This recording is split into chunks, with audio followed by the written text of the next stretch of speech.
si ay isu ilowsiiyaan saxmadda magaalada iyo buuqa baabuurta tirada badan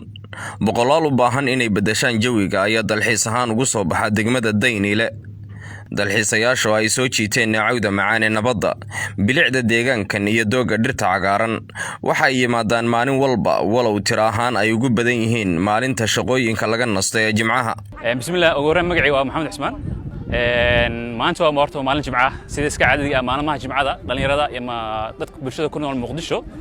waxay u dalxiistayaan goobaha loo dalxiistay magaalada Muqdisho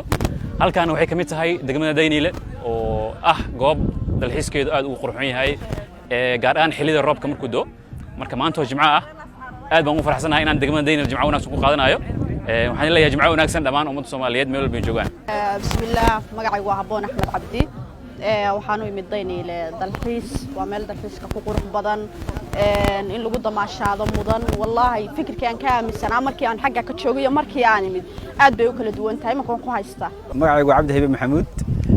magaalada Laascaanood ka yimid xarunta gobolka Sool markaan xagga joogay waxaan u haystay gaar ahaan koonfur oo dhan inay crisis ka jiro si gaar ahaan haddana marka la yiraahdo Muqdisho si gaar ahaan marka la yiraahdo degmada Daynile waan maqli jiray laakiin isma lahayn sidaas ay amni u tahay oo intaas oo qof oo kala duwan dalxiisayaal caalamka dhan sigay ayaa maanta ku sugan waad aragtaa waxa baabuur taagan 500 oo kun oo gaari iyo dad oo kala ka badan baa jooga intaasna waxay u yimaadaan dalxiis wadadan saqoon xataa laakiin Soomaalida kala cusub degmo baaxad weyno waa goor dambe oo habeen ah waxaana goobtan ku sugan mas'uuliyiinta sarsare ee degmada mas'uuliyiin ka socda gobolka Banaadir iyo dawladda federaalka ah ee Soomaaliya gudoomiyaha degmada Daynile Maxamed Abuukar Cali Jaafar oo Universal TV ugu waramay deegaanka dalxiiska ee Daynile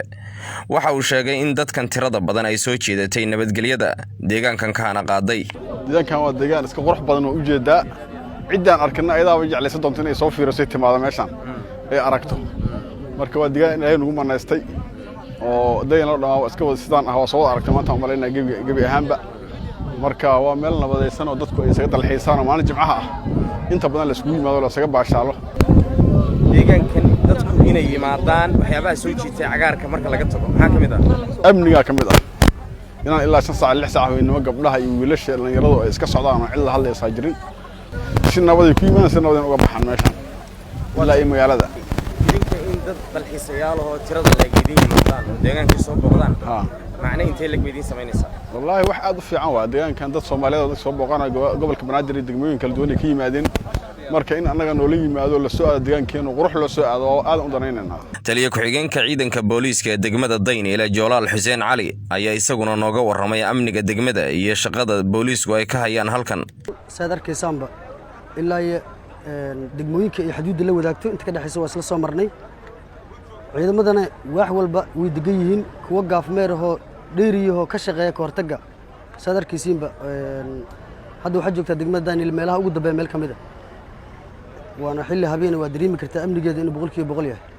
inta dhiman ilaahan ka rajaynaynaa in ayadana ku guuleysano aad u dadaalayaan ciidanka degmada Daynile iyo maamulka iskaashanaya Daynile waa deegaankan cagaaran ee baaxadda weyn oo soo jiitay boqolaal qof oo maalin walba dalxiis u yimaada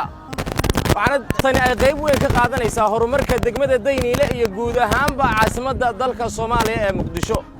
fardaha ayaa kamid ah waxyaabaha bilicda bila ee aadka u quruxda badan ee dalxiisayaashuna ay daawadaan